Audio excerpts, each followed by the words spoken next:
We're so honored to welcome again our teacher, Linda Doering, and with, I'll just say decades. She looks so young, you wouldn't know how many decades. But tremendous results in the most difficult areas in the country. And we just had a little discussion earlier about how much do you bring in religious doctrine, Bible quotes, those kind of things, and actually there's none. This is all the science and the emotional, logical content. I think if people have a religious perspective, then I think they're going to really relate to it in terms of religious, in terms of their relationship with God and Christ. And so the beauty of the program is it's not limited by a specific doctrine, whether it's one of 500 different Christian denominational doctrines. I know I'm being a little facetious with 500, but there are many. Or people who are just conscientious and want to see their children happy, or people who are of other faiths, and maybe they're part of any number of different religious convictions. But the content is real, it's all science-based, and beyond just science-based, it's actually results-based. The results are phenomenal in the most difficult areas, because a lot of her work was in New Jersey, but she's been all over the world transforming hearts and minds. And the basic premise is simple. If you want to experience true love in your life, the basis for it is to be pure before marriage and have absolute fidelity in marriage. That's the basis, because that's where the deep trust is made. And we're going to be introducing all the science and the methodology and the strategies to help especially young people in a society that's completely overrun by free sex. And it's interesting because China is proclaiming they've already won the war over America, culturally, cyber and bioweapon wise. But it's not over, because we can fight back with the truth, with action. So with that said, I'd like to turn over to Linda and have session 2. Thank you. Great, thank you very much. Yeah, just as to add to that, I call it reality-based. If somebody could switch me over for sharing my screen. I just tell people that this is reality-based, and it's, it doesn't matter what country somebody comes from. In Jersey City, we had the highest rate of HIV per capita in all of America when we started. That's how we got our grant in the early 2000s. And it's not even in the top 15 now. Teen pregnancy went down 37% in our first 5 years. And the teachers even says, Miss Linda, we've been handing out condoms for 20 years. You're the only thing different. So they also attributed it.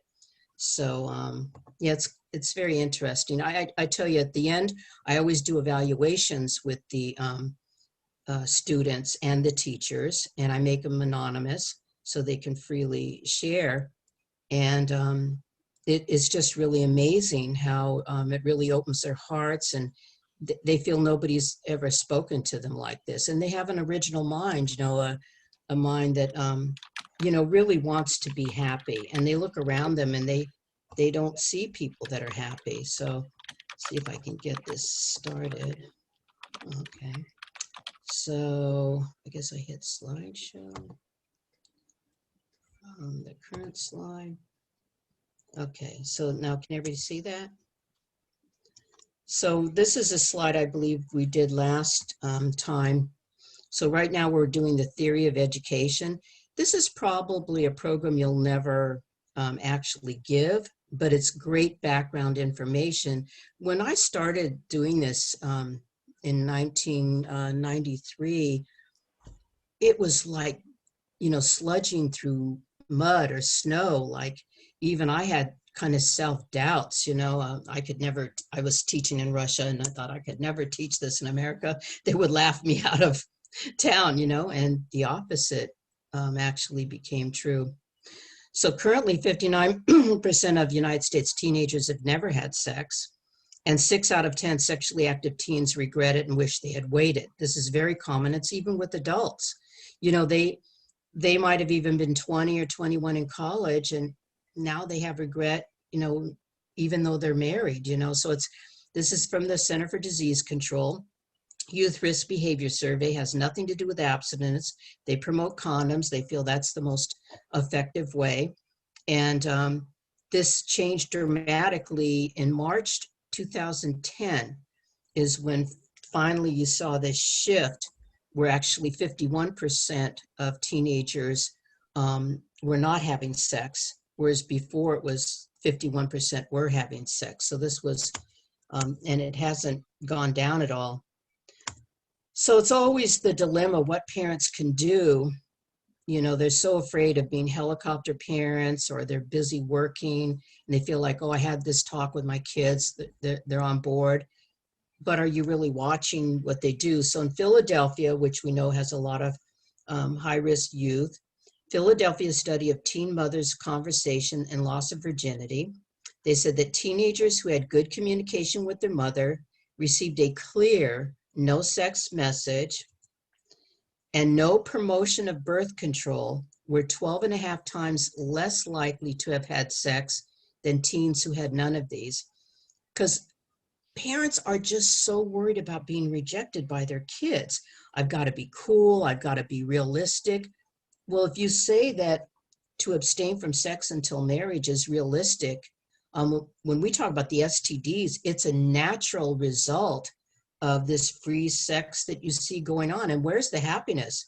Depression, drug abuse, all these things are at an all-time high. So it's kind of interesting. So like mom, like teenager, what was interesting is this same research, they went back into the neighborhoods and interviewed quite a few of the families with still consented to interviews.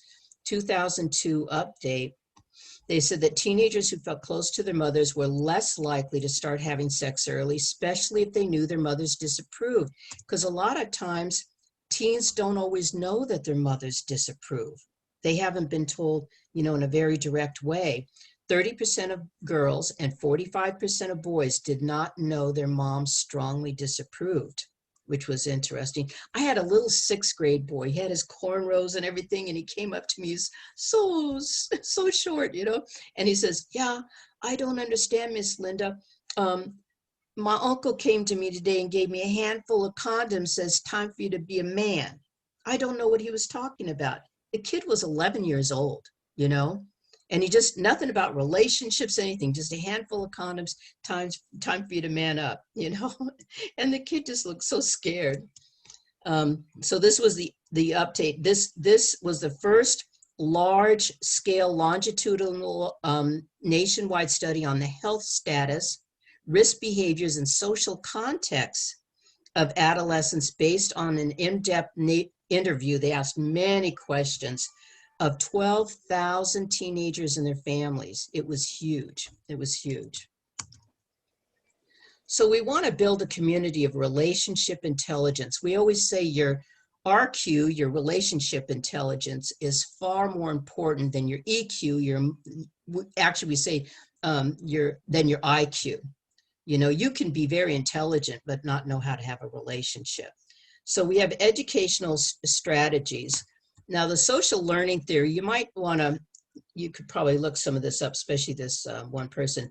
Human thought, feeling, behavior is affected by observation, what you see around you. If you go into neighborhoods, basically you see in these neighborhoods, this is how people walk, talk, and dress.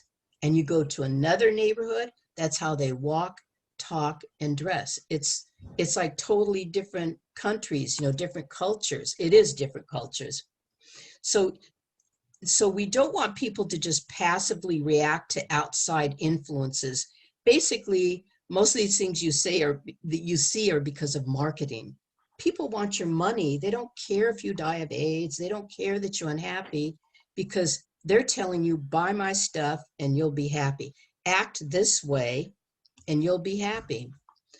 We have to be active agents of our own change. And what I find, this program provides a roadmap for people, whether you're an adult, a college student, 6th grader, drug rehab center, grandparents, parents. You know, we're all in this boat together, as I often say. We need to be active agents of our own change because we have too many people telling us what's best for us who don't even know us. So the social learning theory shows credible role models. That's what we do. We don't just show people that can bounce a ball. We show what's behind it. We give stories about, you know, how they achieved in life. You know, it was more than just their scores.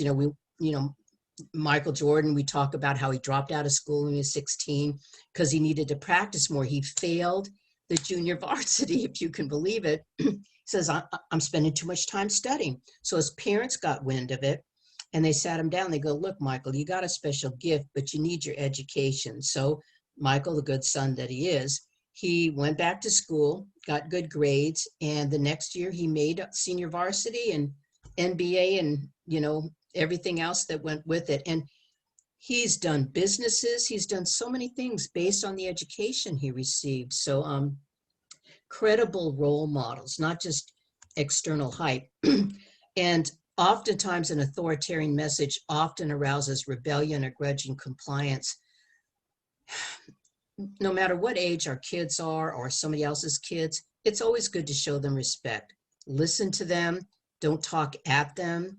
Ask if you can give a suggestion. You know, with parents, listen to your kids. Sometimes you have to bite your lip. Just listen to them or listen to them interact with each other. Otherwise, they hide everything. And that's a big problem. So if you always say, because I said so.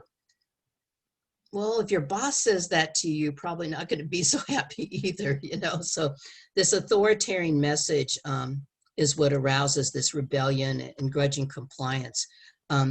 Real life stories, you know, like Vicki and I were like we were talking with Carol, real life stories we identify with. Most of my stories come from situations I've had with the students, which are really eye-opening. And also the role of media. You know, the media is just so one-sided, but it's so pervasive everywhere everybody goes. I had this one girl years ago when Facebook first really overtook the other one that was kind of big then. She says, Miss Linda, I have 1,000 friends, but I don't have one friend. She was aware of that so quickly, you know. So the role of media, like, you know, unless you wear this, you act like this, you just don't fit in. People don't know how to be their own person. You know, that's why I even tell people, I tell students, this is a time to find out who you are as a person. You know, who are you? Self-efficacy and risk prevention. Alfred Bandura, he's written a lot of wonderful stuff about, you know, social cognitive theory.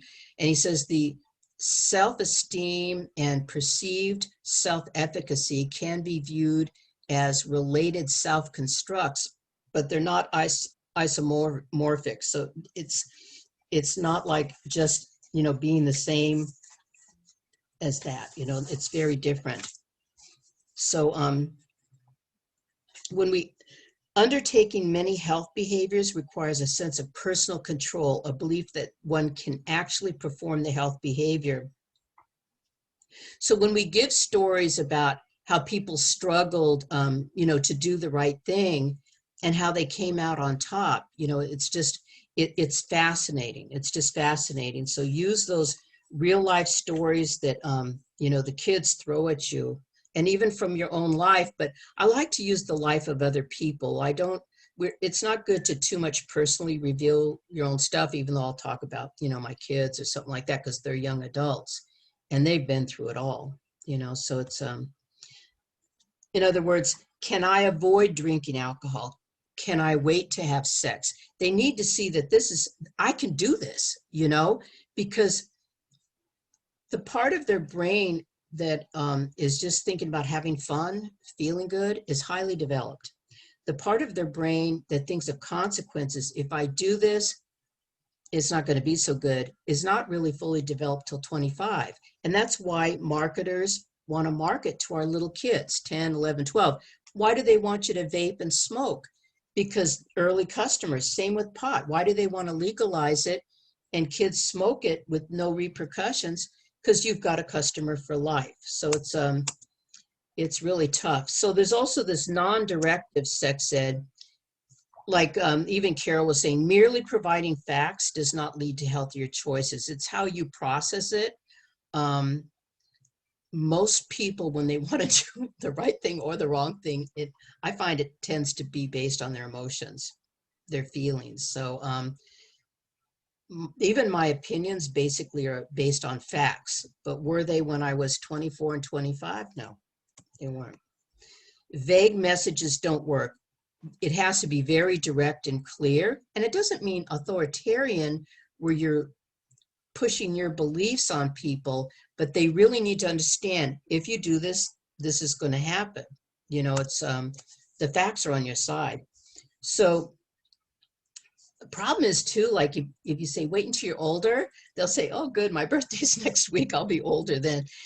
Even when they say, you know, be sure you found the right one. And I find teachers will say this sometimes, and I find it annoying because when I was 11, I thought I found the right one. And then when I was 13, I found the right one. And 14, I mean, thank goodness I wasn't having sex at that age, but you know what I mean? Our kids now are in such a sexualized culture. I had a 12-year-old in a middle school, sweet as a button. And she said, Miss Linda, if we're not having sex by the 7th grade, people think it's because we're undesirable. It's tough enough being a teenager and also you're undesirable. Oh my goodness.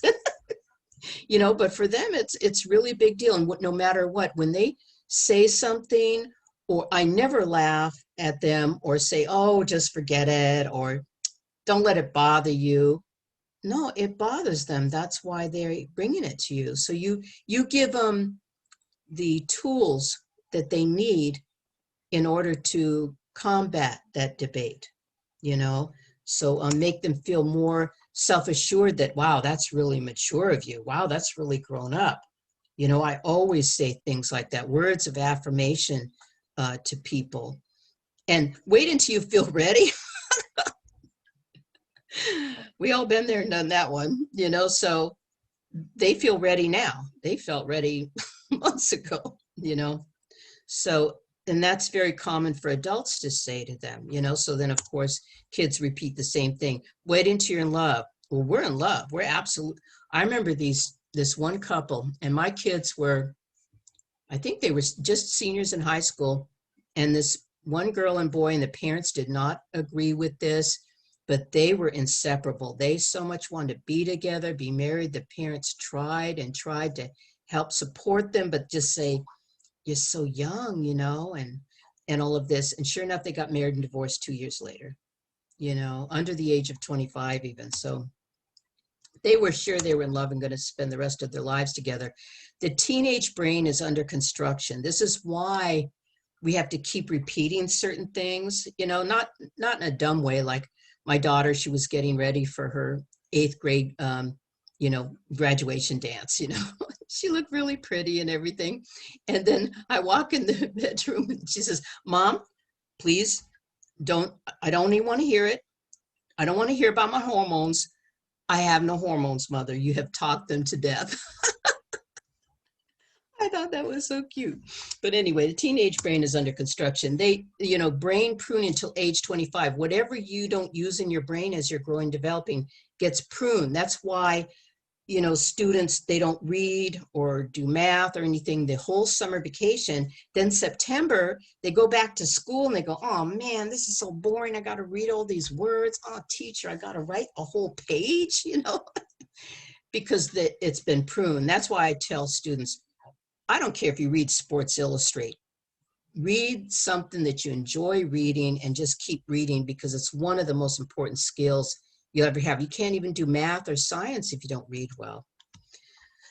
The Amygdala Rules. Now, this is a good word for all of you to do research, especially amygdala and the teenage brain. You know, it has to be with how, you know, it's feelings and emotions, you know, and they're not really processing things. They're just feeling and acting on things. Prefrontal cortex, amygdala, the hippocampus, it's just like it sounds, hippocampus, and how it affects the teenage brain. It's like, because it's partially constructed, it's got the basic components, but no brakes. It's like all gas, no brakes, almost with all of these.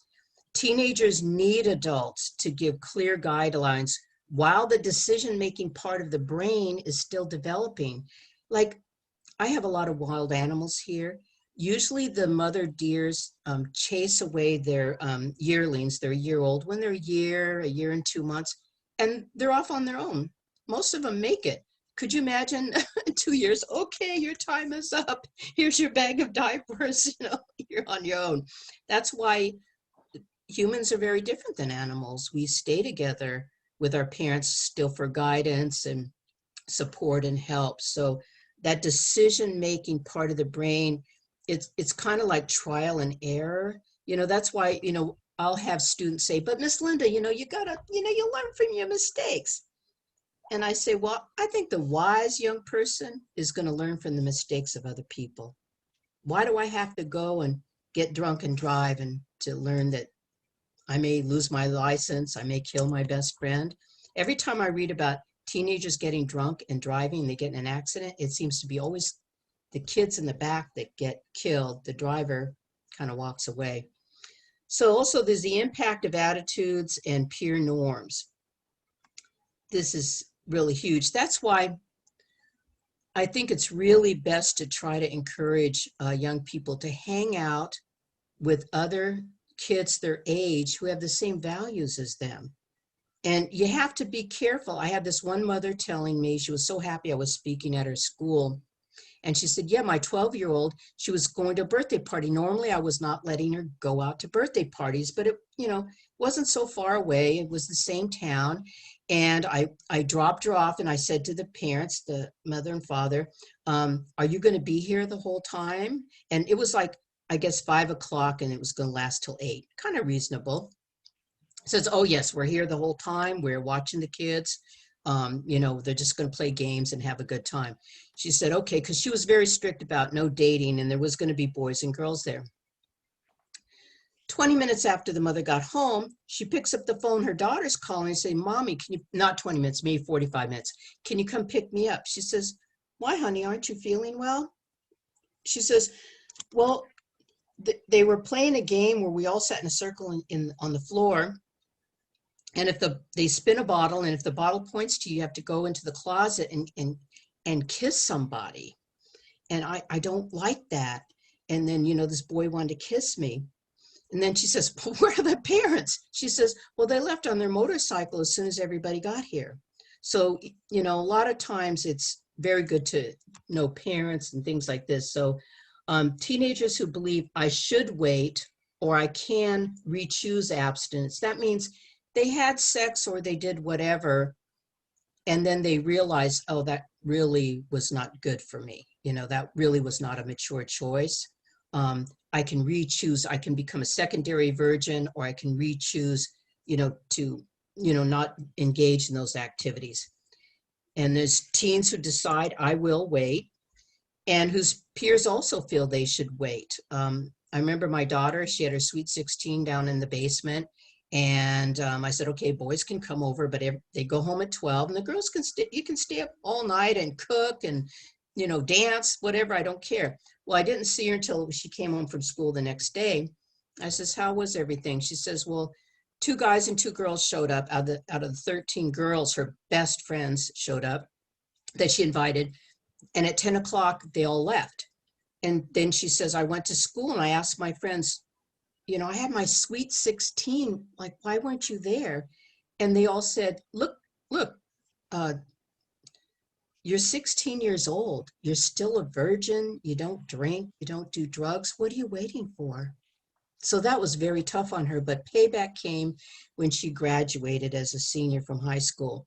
And I saw and her friends are beautiful. They're the most beautiful girls in the school. They have boyfriends and everything.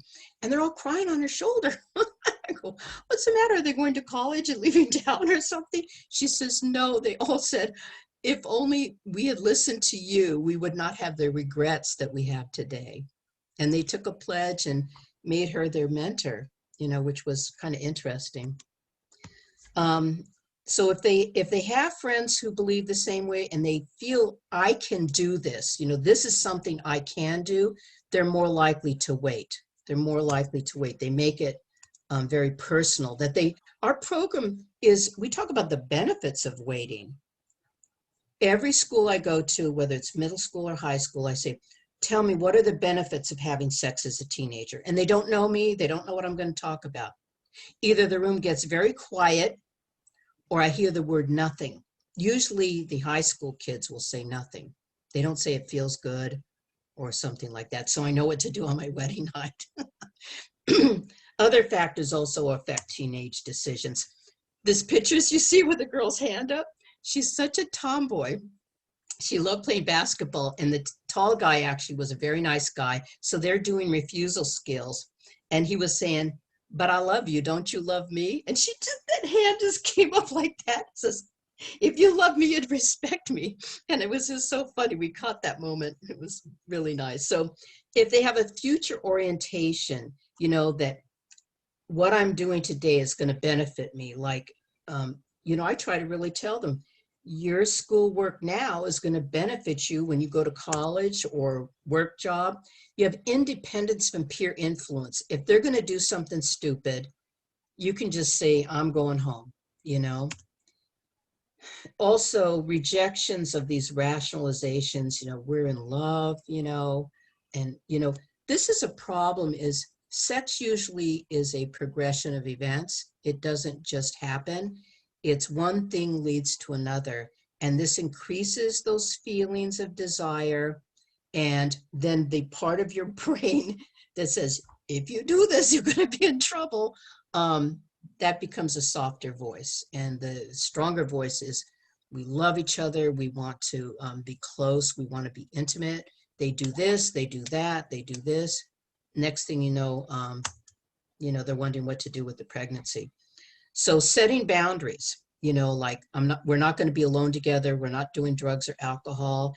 We have an activity where you tell this person, I'll go out with you, but we're not having sex. Just see what happens to the relationship. I know this one person, she had saved her virginity. She was 25. And then her mother took this guy out that she said she really liked a lot, took him out to dinner. Again, he's 25. And she's just saying, I just heard my daughter's still a virgin. I didn't know that. And, she really likes you very much. This may be leading to marriage. Do you have a problem that if she wanted to wait till you get married? She asked, do you feel that same way? He says, yeah, I think so too. He says, well, if she wants to wait till marriage, do you have a problem with that? He says, no, actually, I think it's good for our relationship. And he was not a virgin. But he says, because we're not having sex, we really talk a lot. We're really getting to know each other. So he really didn't want to violate that promise that she made to herself. You have a moral identity. My identity is I don't mess around like that. I don't put myself out there to be in high-risk behaviors because I understand the consequences. It's not just because somebody else has put this on me. I understand this is my moral identity. I'm very proud of who I am. So with relationship intelligence training that we're going through, it's been used in at least 38 states.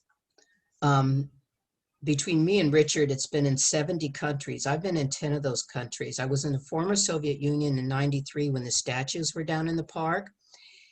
And the teachers just couldn't get me out quick enough to their schools. And because they were being forced by the schools, they always went like this with condoms.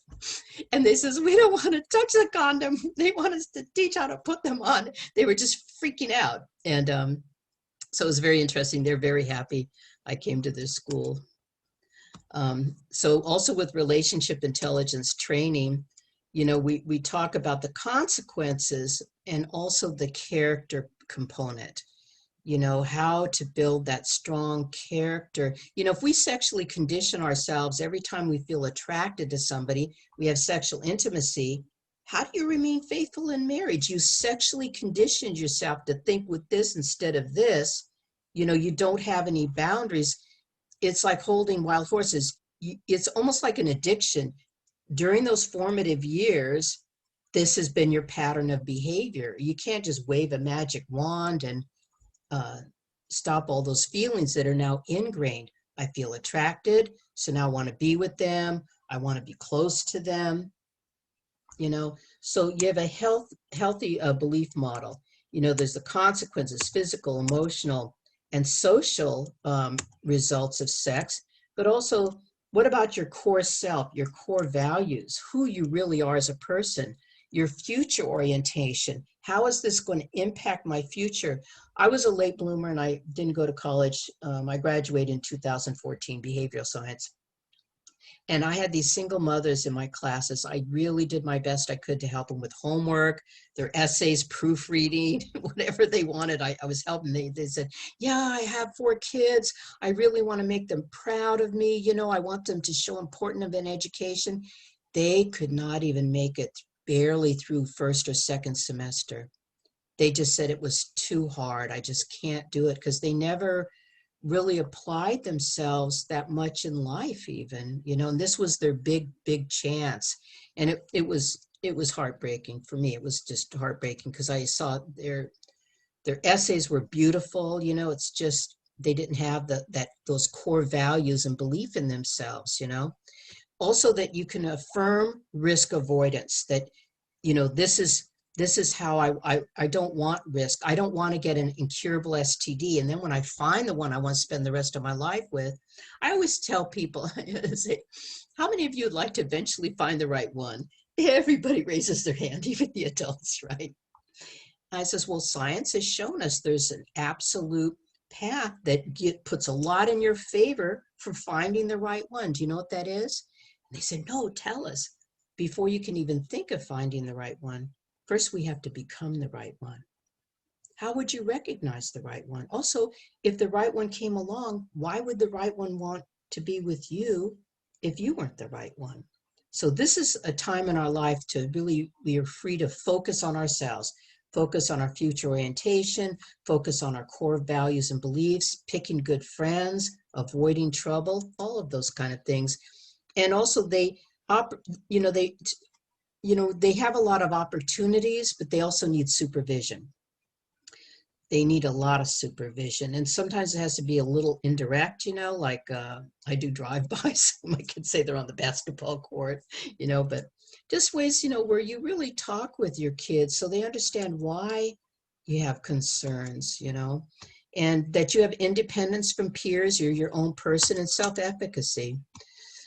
So we use high impact multimedia classroom presentations. As you can see, we're not using overhead slide projector.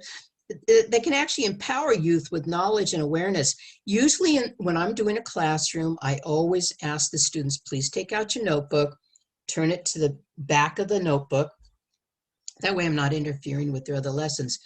Every time we meet, I want you to just put the date and write down 3 things you learned or that you thought was interesting, or maybe it's something you felt you already knew, but it really hit home this time. And also write down questions so you don't forget them.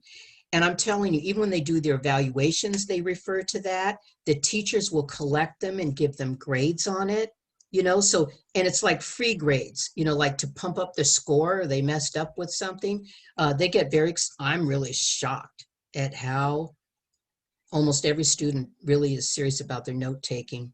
So 8 traits associated with the relationship intelligence training and academic achievement are future orientation, delayed gratification. That's really important. I'm sure you've seen like the video where the kids, they were given a little grape or something like that and don't eat it. And they just like, and they follow the kids later in life. And the ones that followed the rules, they did delayed gratification. They didn't eat the candy till they were told they could, tended to be higher achievers in life later. They had learned that delayed gratification. Perseverance, you just keep trying. You just don't give up. You just keep trying. And help them feel a reward for that. Well, you did your best. Like I told my kids, because we were in the Soviet Union, they were with me. So they only spoke Russian. And so there was a whole learning curve coming back, with English and everything. I says, look, if you're having trouble in a subject, you come to me. If I can't help you, you make appointment with your teacher when you can meet with them to get help. If you've asked me, you've asked your teacher, and you still get a C, I have no problems with that. But if you don't do those things and you get a C, you have no life for 1 month. No TV, no cell phone, no nothing for 1 month, not a day, a whole month. Understanding that current behaviors affect the future. By the way, my kids told me, we're going to be stricter parents than you. My poor grandkids. So also having impulse control. How many adults you're afraid to express your opinion in the grocery store line? People don't have impulse control. They just like flip out over nothing. So it's these are all things that need to be learned, in adolescence. And again, that we have that independence from peer pressure, that, we don't need our peers' approval in order to have a good time or to fit in. Sometimes you just have to become a loner. You just do. Focus on yourself. Also, that you have respect for parental social values. Just really quickly. My daughter, when she was 12 years old, I was dropping her off at school, and she says, Mommy, this house is like a prison. I might as well be in jail. I says, baby girl, what happened? She says, all my friends are dating but me. And I says, okay, have a nice day. So I thought, this is a teachable moment. That night, we curled up in bed together and cuddled. I says, has your mother ever lied to you? And she said, no. Have I ever said anything that is going to ruin your life? She says, no. Let's make a deal. I think I might have even told this last week. Just to 18, no drugs, sex, alcohol, nothing. Follow my rules. Do the best you can. And then if you think it doesn't work for you, you can say, Mom, I did it. I'm 18. You have to move out. If you want to make your own rules, you move out. Well, she lived in my house till she was 25. She's married, has gorgeous kids. She's a math teacher. She's amazing. So just at least having respect for parental and social values, that means we need to respect them as well, not be their friend, but show respect to them. Say, wow, that's a great suggestion. I'm going to look into that. And that they have this sense of self-worth and dignity. And I'm telling you, the students sit up a little straighter when we're speaking to them, because they said, I always knew this was true. I knew this was the right way, but I didn't know how to explain it. I didn't know why, So all it does is reaffirm things that they felt in their head already anyway. So in the program, and when you see the program that we're going to go through later, you'll see a lot of these slides. They came from each of the different lessons. So we talk about 5-star sexuality. There's the emotional aspect, there's the mental aspect, the social aspect, the moral and physical aspect. The problem is people want to see, are we sexually compatible? Do we have the right chemistry? So it's like they try out the goods. And what I tell the young men, I say, do you want another guy having sex with your daughter? You know what they say. I can't repeat it. Well, you need to realize every young lady is some other man's daughter, and should you be doing something that you wouldn't want somebody to do to your child? So that really tends to hit home. Why would you settle for just a 1 or 2-dimensional relationship, like just a lot of emotion, and sex, when you could have all 5? People wonder. I have seniors in high school saying, Miss Linda, sometimes I'm thinking about this person day and night. But once we hit it, once we have sex, it's one and done. I'm not so interested anymore. Why is that? Well, this is why. Because it was just the thought of having sex was more powerful even than the act itself. So it's not based on mutual respect, a commitment, loving each other, desiring each other, but not crossing that line. So it's having all 5 dimensions. The sex is very different. It's not just based on your orgasm or self-gratification. It's really much more. So what you want in a positive sense, it is much more than you're afraid of. And, it's good to think about, where are we headed? What are our life goals? How many people are really thinking that way? And does sex always equal love? If you like somebody a lot, would having sex always or even usually lead to greater love and intimacy. You know, that's what I try to explain too, is sometimes you could have really strong emotional feelings and it could be a good relationship match, but once you have sex, and it's, you know, there's no commitment, nothing really keeping you together. You may not even really know each other. It's so much easier for it to break. But say you don't have sex and then later you're in college, you see each other, hey, what's up? You know, what you've been doing. And it's so much easier to come back and revisit that relationship as, you know, mature young adults than if you kind of messed up and then it's, you know, or if you have a child and you're not ready to take care of one, you know, it's just a lot of consequences. Do you think that most young people are discussing the consequences of having sex? No, they're not. So there's also the difference between immature love and mature love. Believe it or not, like this is not one of my favorite slides. This is also in our program. The students love this one. They make me wait. Miss Linda, I'm still writing this down. I go, okay. So now I printed it out. I can send to you too. I printed it out so they already have it. They don't have to write it all down. Immature love is self-centered. It's all about me. And basically that's the teenager. You know, they're self-centered. That's not really a bad thing, but when it comes to love and relationships, it can be a real buzz killer.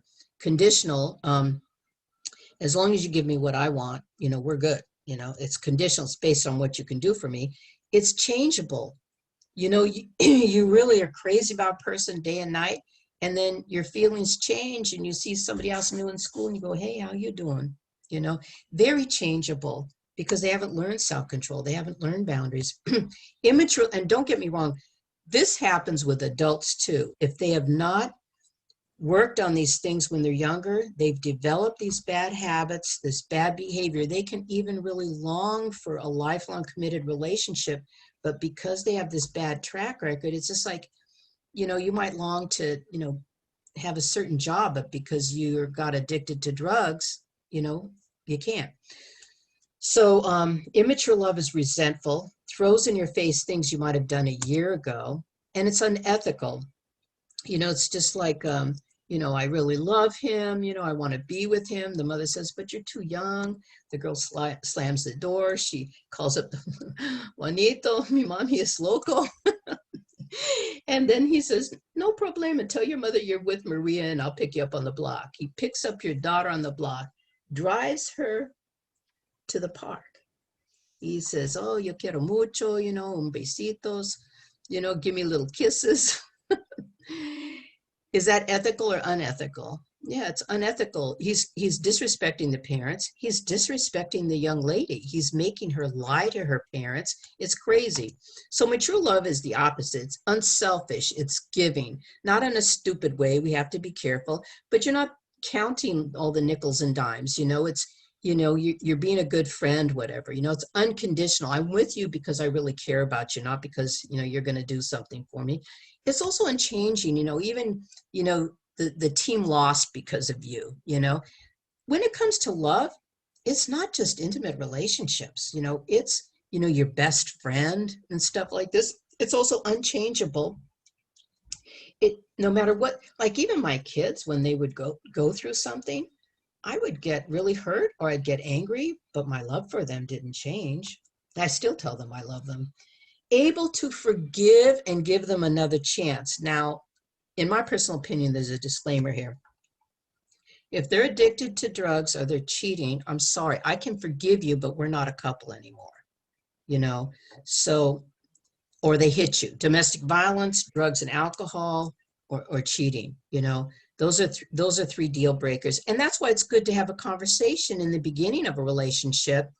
You know, we're not going to have sex, or, you know, these are deal breakers. Then they know they can't do these things. So also it's ethical. How about if the two are making out on the couch, she's babysitting, he's getting ready to do the horizontal mambo, and then all of a sudden he lifts her up and says, whoa, whew, you know how I feel about you, you know, but, you know, we're really too young to make this kind of commitment. I'll tell you what, I'm going to go out to the park and start playing ball with the kids. When the parents come home, why don't you meet us in the park? We'll go have fun. Let's not do something we both might regret. I'm telling you, the classmates, they almost swoon. They go, oh, where can I find a person like that? Because that's really mature. That really shows a lot of character. So it's ethical. They follow the rules and boundaries. So also, our education is beyond the individual. We appeal to the altruistic motives. The guy on the right, he's a cute Filipino guy. He was acting out. He made a script, and stuff like this. And I remember these two. They were amazing. Appeal to the altruistic motives. Invite the teens to co-create alternative media culture. We have a teen media summit every year. Now we're going to have even many ones where kids either make their own video movies, their own hip hop and rap, their own dancing, whatever kind of structure they want to use, art, make a media culture that's really expressing these ideas, so it's more of a norm, and bring it to the school. The schools are always looking for things to decorate the halls with, put it out there. A community that accepts, supports, and celebrates healthy relationships and risk avoidance identity lifestyle. Be out there, because we're being positive. We're not putting anybody down. We're talking about positive relationships. Teenagers need clear guidelines, consistent messages in formats that teenagers can understand. We typically use very simple language. We use very bright colors, interesting pictures, nice stories, very useful workbook activities. The kids love it, and they get to keep their workbook at the end. So not just a risk avoidant message. It's really, I call it whole person education. I was just called by the Hudson County Prosecutor Attorney's Office, the Chief of Staff, to do a video recording, a basic overview of our program, because she says, I keep getting calls from the schools for certain things, like what to do if you're arrested and domestic violence. And I have to take my guys off the field. So they wanted to use the video. So I did on emotional and social, what it was called, well-being, basically. I called it happiness, because that's, everybody without exception just wants to be happy. It's just that, our culture is not leading us that way. So the meaning and purpose of love and relationships, that it's more than just feelings, that we can have a fuller life, fuller joy in lifelong committed unions. When both of you have waited, that's so admirable. It's so admirable, and it really says a lot about your character, commitment, keeping promises, mutual respect, and respect for the future children. The two most popular teen role models are parents and a particular teacher whenever teenagers are asked, and we have a lot of single mothers where I work, and the kids love their mothers. They feel bad because the mother's working so hard because she's not married, and they really love their mother, but they have the other side where they don't have enough strict, parent supervision and stuff. But I always tell them, single mothers are the hardest working people in America. Ask your mother if you should have a child when you're 14 years old. She'll straighten you out. Teenagers want rules and boundaries. If you look at a baby, if you swaddle them, you wrap them tightly with a blanket, they'll sleep all day. They're so happy. But when teenagers, it has to be done in a certain way. And at a certain age, you can't like let kids do whatever they want. And then at teenagers, boom, boom, boom, that's really bringing out the rebellious part of them. They need discussion. They need to help make the family rules and why they're a certain way, So they want rules, they want boundaries, because then, there's a lot of security in that. You have total freedom within those boundaries. Within those boundaries, you have total freedom. And there's also trust. And I think teenagers need to understand that when you violate your trust, I tell them it's almost as if my spouse had cheated on me. That's how it would feel if my daughters lie to me or break my rules. When teenagers understand that, it really helps them. So this, I tell you, when I first saw this slide, this really hit home for me. It's let's see if I can pin this here. Update. So this is the color graph. I show this in all my parent workshops. So when you see this blue line, see the on the side, it shows what this means, right? So the teal color means they've had one sex partner in their lifetime. This gold color means they've had 2 to 3 sex partners during their life. This pink means they've had 4 or 5 sex partners in their life, and the red is 6 or more. So this is the girls, this is the boys, number of lifetime sex partners amongst teens. And this was from the U.S. Department of Health and Human Services. And so you have the females and you have the males. So girls who have sex by the age of 14, sexual intercourse, she has like a 2% chance of one partner in her lifetime. She's got like, you know, almost 20% chance of 2 to 3 more. And when you look at HIV, HPV, the leading cause of these incurable STDs is multiple partners.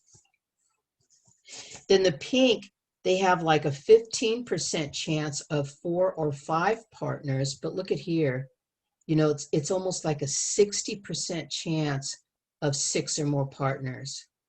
You know, what does that do to, you know, we don't have a guarantee of outcome, but we do have opportunity. But how is it, you know, how can you really take advantage of opportunities, going to college, you know, joining the military, following your goals and dreams, you know, maybe you have a child or something like this. It's just something to think about. Then they had their first sexual intercourse at 15 or 16. They have like 11% chance of one partner. It does increase. And this becomes larger too, with 2 to 3 partners. And this is like 10, 20, 30, 40, about 40% chance of 4 or 5 partners. And then, you know, a little less of a chance of 6 or more partners. So it's good, but 4 or 5 partners, like that used to seem like a lot. To a lot of people, it doesn't seem like a lot anymore. Then, but look at this, the girl waited till 17. Maybe she graduated from high school. She did have sexual intercourse at 17, but she has a 45% chance of having only one sex partner in her lifetime. And I asked the teenagers, is that a good thing or a bad thing? They all say, that's a good thing. And I ask why, and we have a discussion. And honestly, it surprises me because I thought they would say, oh no, she got gypped, you know? So look at here, 10, 20, about 30% chance of 2 or 3 partners. So definitely better than here, you know. But in here, instead of this huge one here, 4 or 5 partners, she has like 12% chance of 4 or 5 partners, but she only has a 10% likelihood of 6 or more partners. This is the big thing here. This is huge, you know, just till 17, you know. So the boys almost identical, the same route here, you know. So you're not going to believe this, but almost in every situation, the males are so happy to learn that they don't have to have sex, because like they may want to, but they don't want to. Because they're performance driven. Is my penis big enough? All of these things that they shouldn't have to worry about, you know. They're so happy, you know, to know that it takes a real man to say no. And that's what I tell them. It takes a real man to say no. So it's to me, this is very liberating when it comes to facts. So the difference between risk avoidance, not having sex, and postponing, because we know not everybody's going to make it to the altar, but if they at least even make it, you know, after high school, their life choices are going to be very different. So this is me. My name used to be Haft, but so I was at a summertime workshop. That's come I'm dressed so funny, but and you can tell I laugh a lot. So this is when I was the Bergen and Hudson County Education Director in New Jersey, and this is against stories. So I'm currently in a particularly disorderly high school. However, for me, it's a breath of fresh air as I feel most comfortable with these students. I do 3 10th grade health classes for 3 days each. I'm only allowed 3 90-minute sessions to turn their lives around. One day, after a brief overview of STDs, one thug, I call them thug wannabes, complained loudly with expletives. What am I going to do if I can't get any? Like this. And at the finish of the third day, he came to me, shook my hand. I will never forget him as long. Such a gentleman. He stood up so erect and shook my hand, and he looked straight in my eyes and said, smiling with a clear, bright face, saying, I thank you so much. You have completely changed my head on all this. I'm going to be more focused on my goals now. I could cry just thinking about this, And I smiled looking into his eyes, and I said to him, you will be successful. I knew at this moment he believed it himself. Don't let the shorties, that means girls, don't let the shorties distract you. He was so serious and said he understood. It was as if now he had received permission to become successful. He was a junior in high school. So classroom testimonies again. Same high school. This high school was something. And then a young couple came up to me. The young man is a virgin, and he was so ecstatic after the first day, saying, I knew it. He spoke out so loud. And it's funny because him and this other girl, she had piercings all over her face, Their chairs were like here, and then each day their chairs were closer together, they would move them. And then he says, because he knew abstinence was best, but he was being ridiculed for being a virgin. He recently began a relationship with a little Latina with many piercings. She came up to me and sincerely asked, how do I become a secondary virgin? Which means they lost their virginity with somebody else. How do I, become a secondary virgin? I'm not going to have sex till I get married. Usually the young people think, oh, I've been saving my virginity and now I'm going to give it to this person. The opposite happened. She knew that if she wanted such a fine young man as this, she had to rise up to his standard. So it was just really exciting to be a part of that. They were so trusting and so sincere. Usually I'm used to, kids want to hide all their stuff, but with this program, they don't. So the impact of healthy relationships and risk avoidance sex education. Basically, I was the primary educator in Jersey City's the Pink Line. Elizabeth, Plainfield, and Passaic City. I went to all those towns. I did my best to introduce our program. We have a grant. It wouldn't cost them anything. They all rejected it. No, like in Elizabeth, they had or Plainfield, one of those, they had the Planned Parenthood, like right next to the high school, so they didn't want me cutting into that business. So you can see, if you see 1998, this is basically, they're pretty much all the same with teen births in New Jersey cities with and without this training. So this is Jersey City, which also had the highest rate of HIV per capita in all of America at this time. And then yellow is Patterson, also very high risk, New Jersey City. And then the white line is statewide. This is the state teen births. We're not even talking about pregnancies. We're talking about actual births, right? And then here's Elizabeth and Plainfield. So for some reason or another, around 2003 and 2004, pretty much everybody had a dip, but then this rose. So Jersey City, where I was teaching, yes, it rose also, but it rose to 350. Not to 520, so, and then you see this decline again. So it's very interesting. Here is when more kids are hearing about abstinence training in general, teen first exposure, having sex, more virgins, more kids were deciding to wait. So that's why that happened. So Jersey City, teen births was cut by 30% in teen births, then 11% reduction in cities with no risk avoidance education. And they had, like I said, Planned Parenthood with condoms and everything they wanted, and abortions right next door. What students say about relationship intelligence, I think this program's excellent, taught me a lot about taking care of myself. The presenter related what we go through.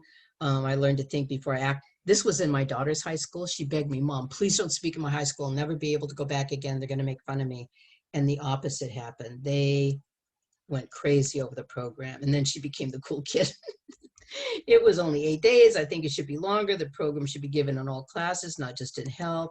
And this is in Patterson. I was amazed after years of teaching to see high school students engaging in conversations to a depth that many adults could not.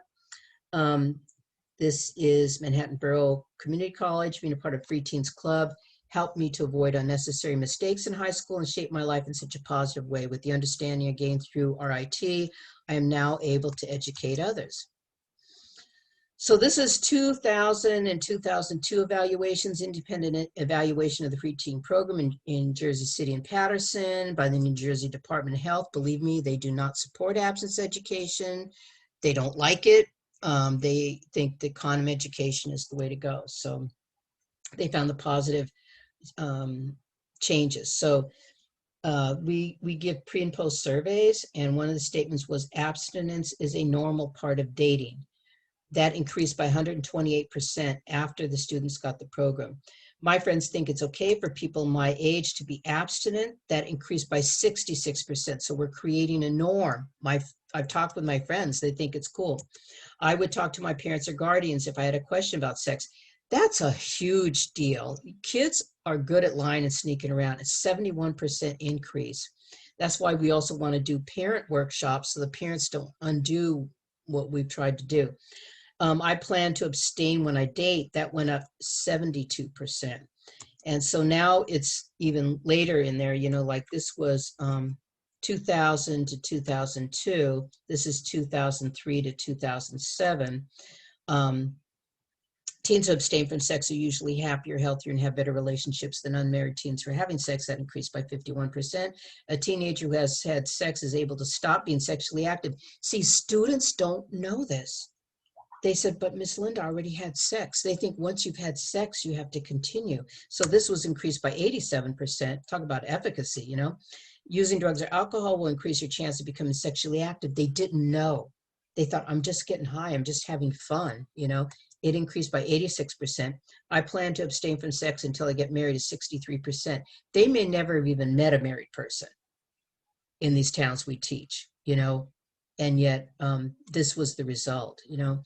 In 2006 and 2007, Stan Weed, you see him all over TV, he was the Institute for Research and Evaluation in Utah.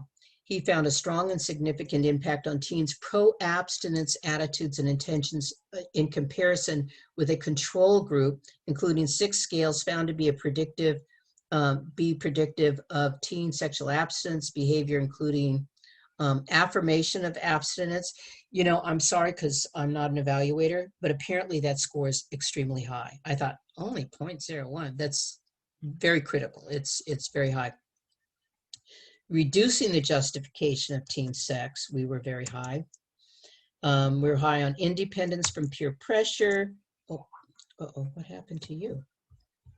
I think I got an electrical surge. Hang on a second. Yeah, I think that's it. Okay. Affirmation of absence, reduced justification of teen sex, independence from peer pressure, future orientation, affirmation of marriage, intentions to abstain from sex. So basically that's that. Give yourselves a great big hand. Hey, what time is it? Is it pretty late? 8:12. So comments or questions? Did I put you to sleep? Yeah, I thought it was tremendous.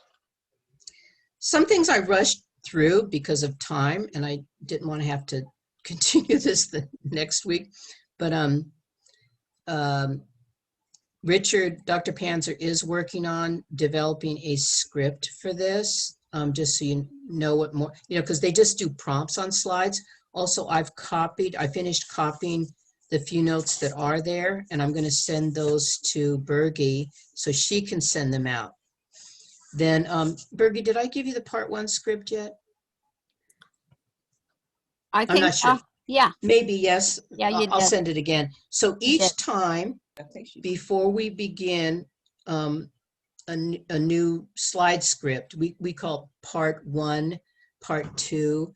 Part 1 typically is the 6 gifts you were born with. And we usually do it as an introductory program. And also we'll show the cycle of life from conception to birth, and which is fascinating. So it just gets people's minds on the right track, bring out that original nature.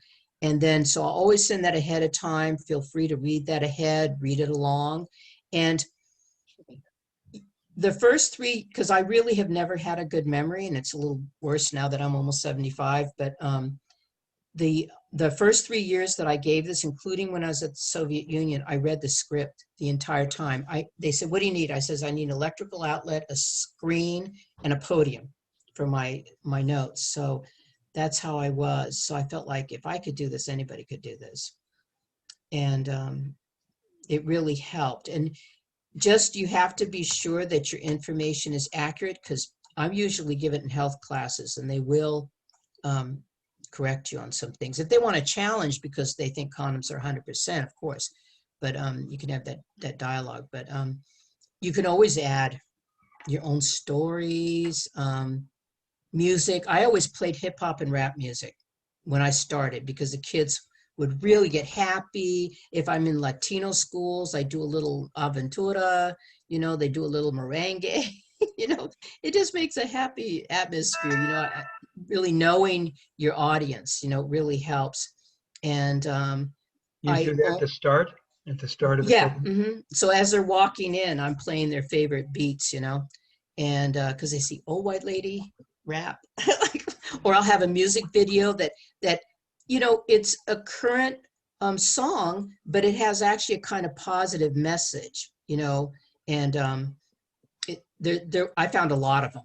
There was a lot of them, and I used to listen to hip hop and rap on my radio on the way to work, because I had to keep up with the language. But it got too political, so I haven't listened for about 2 or 3 years, which I've been okay with it, because they still use the same words and stuff. But I just interject words in a very natural way, and they'll go, did she just say what I think she said? And I'll go, yes, I did. So, yeah, so it's interesting, but it stands on its own. I'm telling you, it's, you can just be yourself, be sincere. I'm always respectful. I never scold people for talking out of line. I just say, if you can't control yourself, there's always going to be somebody else that'll do it for you. I won't tell them it's usually a prison guard. But I said, if you really talk out of turn, I'm going to ask you to go sit over there. Just don't say anything. Just sit over there. I'm not asking you to leave the room. Just, you can talk all you want in the back, So I just get a flavor, because, yeah, if you get angry at them, you've just really lost it for the rest of the time. But we'll be talking a lot about the background, presenting, what to do, how to find places. Lions Club is always looking for speakers. They just want speakers. And I went to Toastmasters for 2 years, which to see what I didn't know about public speaking. It was interesting. But get over stage fright. I felt I was going to die of a heart attack every time I stood in front of anybody.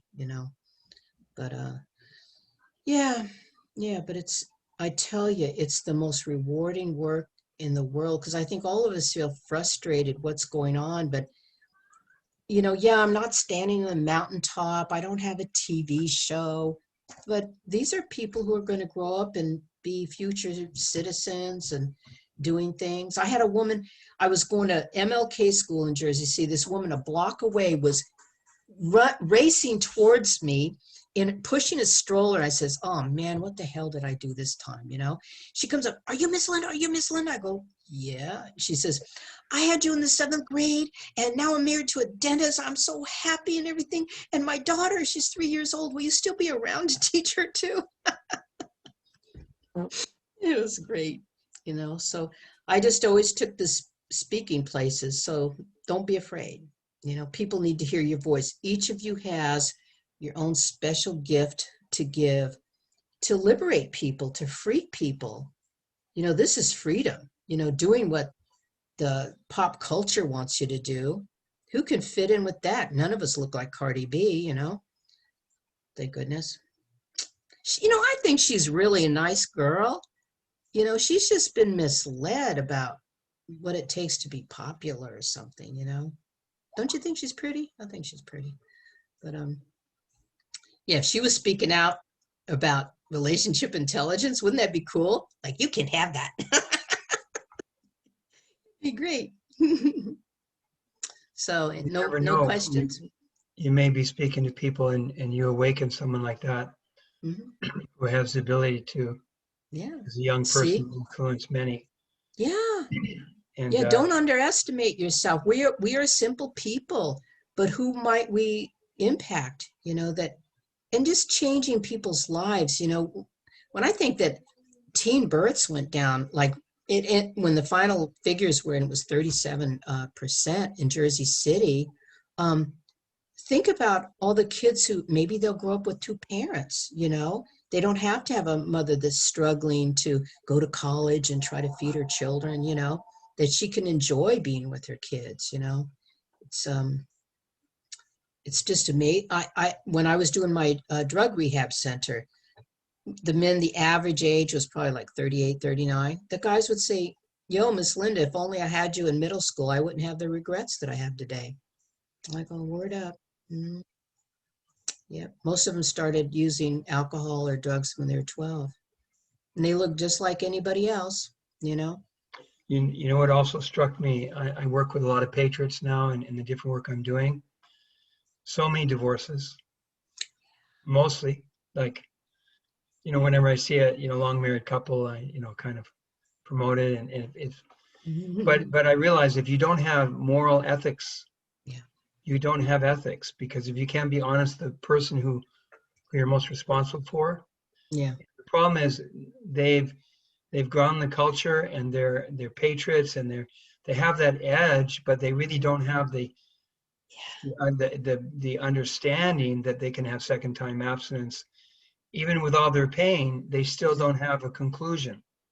They're thinking, well, I gotta get married again because it's too hard without it, or I'm never going to get married again. I'm just going to enjoy myself when I can, but I'm a patriot, so I will fight to get. It's like, so I think this kind of teaching goes to older people as well as younger people. it Although does. you're talking to younger, Mhm. but the older people are going to go, it speaks to me. Yeah, I've done grandparents, I mean, it's just, I just want to mention about people who are driven like these patriots, you say, they're probably very successful at what they're doing. Your drive to succeed and your sex drive is the same drive. So this is why people who are driven for success find it, especially men, find it much more difficult to make boundaries and not get into that power trip. You hear about governors and people, they're with interns, and they make unwanted advances because they think, who wouldn't want this? I'm a governor, I'm a mayor, whatever, and it goes to their head. So, but as far as making a lasting relationship, they can't, so it's those two things come together, and people need to harness it and use it for a good purpose, and it's that's why if they can learn these things when they're young, their brain is developing, they're learning good habits.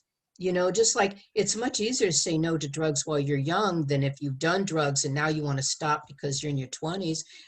No, because that's what people think. I'm going to have a good time now. Then when I get married, I'll settle down. That was very common when I first started this work. And it's not true. The opposite is true. And if you're talking to religious communities, many of those young people had dual lives. So, and not just any Christian church. And so those parents want to be able to speak to their kids. Yeah. So they need help, because the religious approach, at odds with culture often wins, almost always wins actually, because it's a numbers game. It's You may have that pervasive. one who's really dedicated religiously and has that personal relationship and they're able to hold themselves pure, but the majority of kids, they go with the culture. So they'll act culturally with their religious friends, Mhm. but then when they get out with the so-called real world or the business world or whatever they're doing, and then they use sex to climb in Yep. business, Yep. Because the whole value of sex has been destroyed. It's just a physical thing. So And they don't even know that they're not happy till later when they actually mature, usually after the age of 25. Then they realize, what the heck was I thinking? Then they have regrets, but they usually blame other people for their choices rather than, you made those choices. So that's, it's very true. And so many unhappy people. I mean, especially with COVID, it really shows drug addiction, overdosing, so many problems. It's what people need is a family. We've always talked about the breakdown of the family, and the family is, but it has to be a good, healthy family. It can't just be, a messed up domestic violence and stuff like that. It's got to be healthy relationships, and people tolerate unhealthy things, and it's not good. And it's not just girls. The boys are victims of domestic violence as well. And it's just really, it's shameful. Self-centeredness is the root of all evil. I always say that it's not money, it's self-centeredness.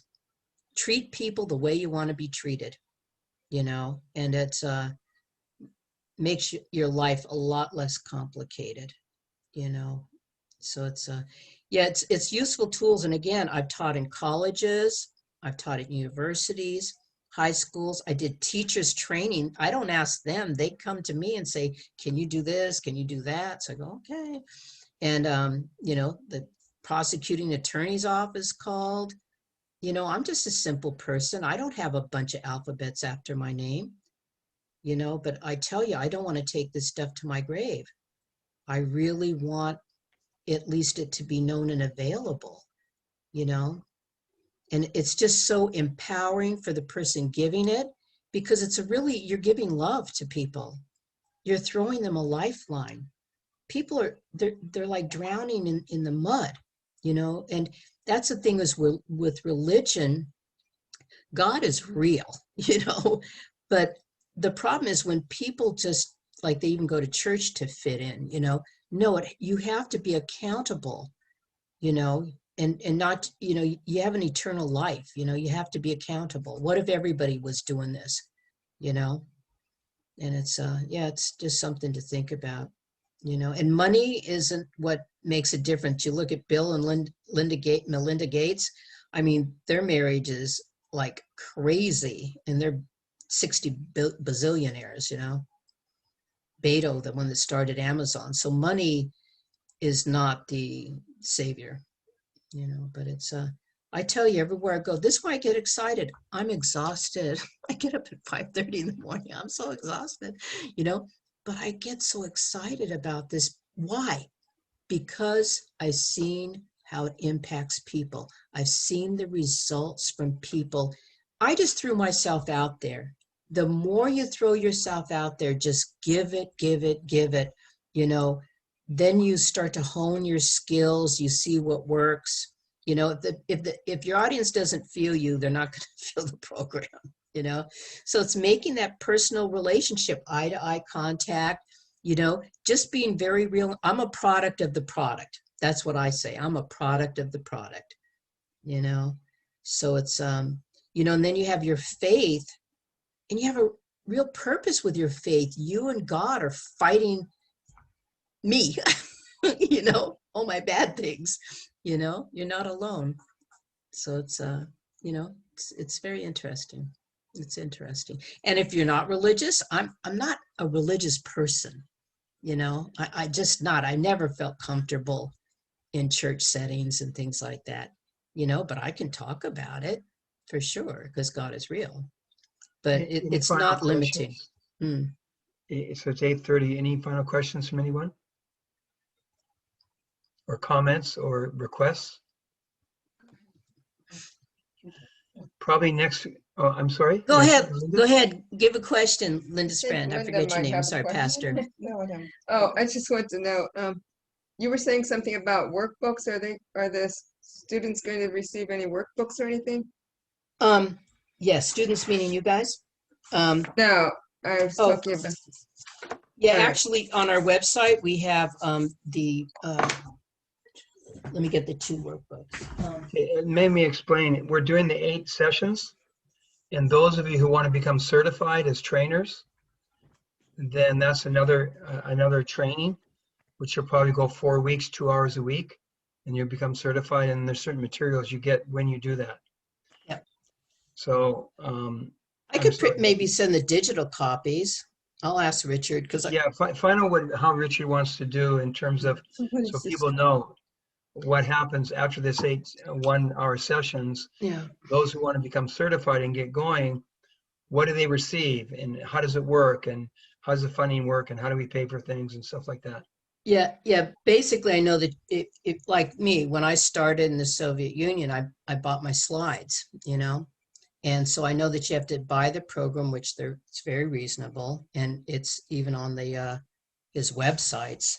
And the books, you buy the books yourself or the school does. It depends if, because he's doing grants all over the place, He loves to include people. So, but digitally, I'm almost positive, I'll double check with him. You could get a copy of the workbooks. There's one that's middle school and the other one's more for high school and college. I use all of them though. This is really a good one. It's so basic, but yeah, we can talk about all that stuff too. But the PowerPoint, that definitely is something you have to purchase. And then we have videos, the real deal on love, relationships, and marriage, which is fantastic. We interviewed all these experts in the field of marriage and relationships, and they give their brief testimony. And then you do discussions after each one of those. It's like a 5-minute video, and then you have questions and you can get some dialogue going, And I do a lot of background research on my own, what's going on and stuff. I was always worried I'd be asked a question that I couldn't answer. I can always get back to people, like, that's really good. I want to double check for you. I'll get back to you next week. I'll bring that up. And then you can contact me or somebody, But basically what I found, because I know we got to close, everything I needed to answer a question was contained in the material. Everything. So it's, it's just kind of interesting. Also, once you're certified, there'll be coaching too. So we'll free. This is the second session. So maybe what we can do before next session, we'll make clear for everyone what is that next process after that. What do you get? What does it cost? So people can know as we go through these 8 sessions. Okay. So I'm writing it down. I'll ask him. Great. Thank you very much, everyone. Thank you, everybody. Let's save our kids and save the country. Thank you.